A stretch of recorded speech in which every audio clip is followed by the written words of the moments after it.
देश के विषय में बड़ा सुंदर लिखा है, आइए सुनते हैं।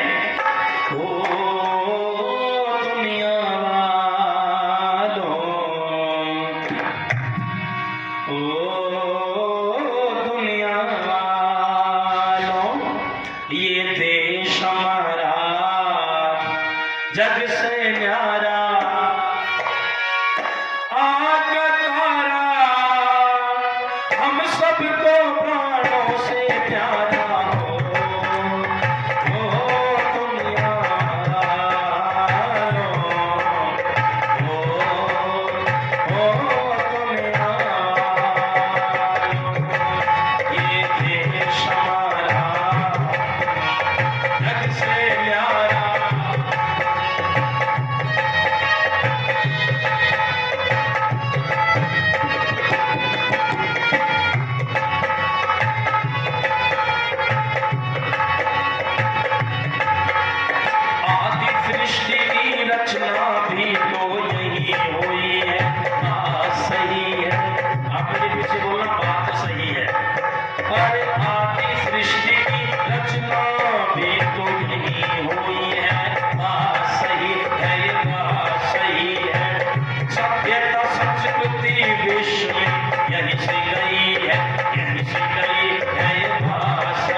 जितनी रुतबे सारे देश में, सारी दुनिया में मिलाकर होते हैं ना अलग अलग, इतनी रुतबे सारी की सारे मौसम भारतवर्ष में एक ही वर्ष में होते हैं। होते कि नहीं होते हैं?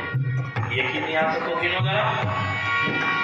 चारों ओर जल नदी और हिमगिरी का घेरा, भारत मेरा, भारत मेरा। चारों ओर जल नदी और हिमगिरी का घेरा, ये भारत मेरा। प्रकृति में सौंदर्य सब यही बिखेरा, यही बिखेरा, ये भारत मेरा।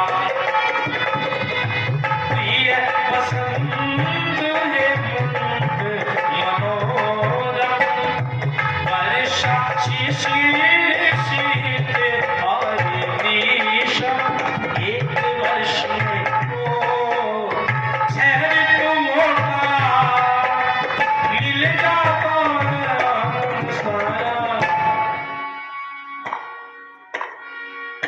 और बड़ा सुंदर लिखा है, चिंतन करो।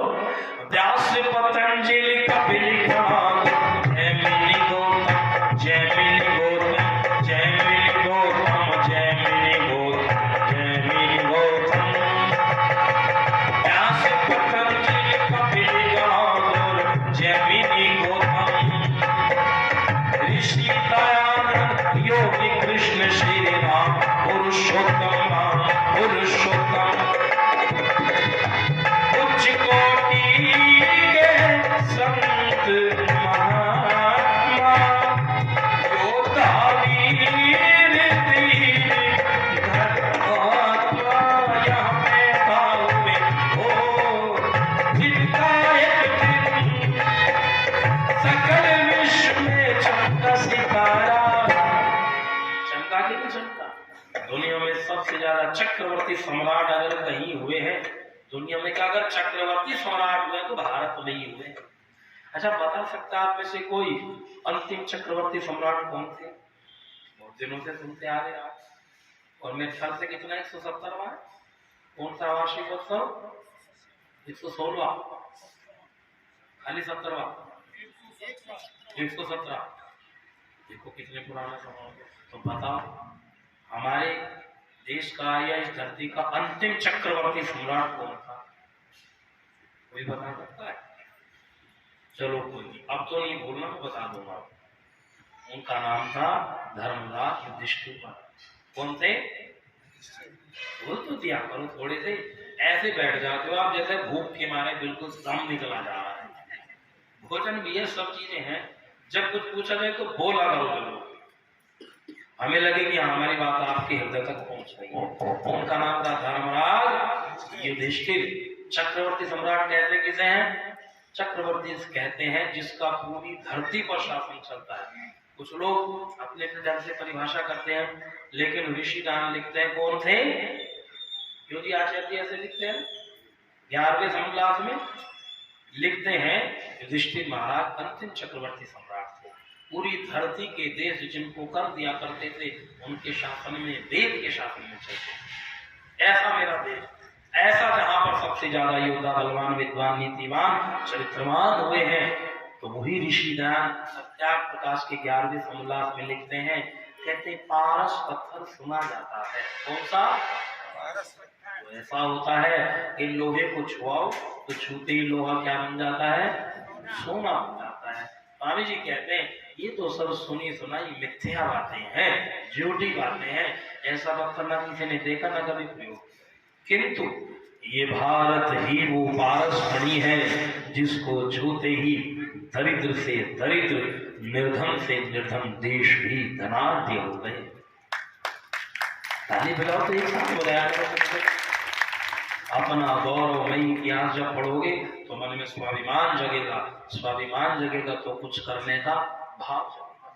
कहते ये ही वो पारस मणि है, और ऐसे ही नहीं है, लिखा है सोना चांदी रे मोती रज कण कण में, रज कण कण में, सोना चांदी, सोना चांदी, सोना चांदी, सोना चांदी रे मोती रज कण कण में, रज कण कण में भरे पड़े हैं मेरे पारस मणि वतन में, मणि वतन में। शोभा राम गहरा करे हम जिए इसी के लिए मरे हम। ये सत्य वचन है ओ हमारा नारा, हम सब ने मिल आज उचारा। एक साथ बोलो, बेटी बेटी ताली बजाते हुए, ओ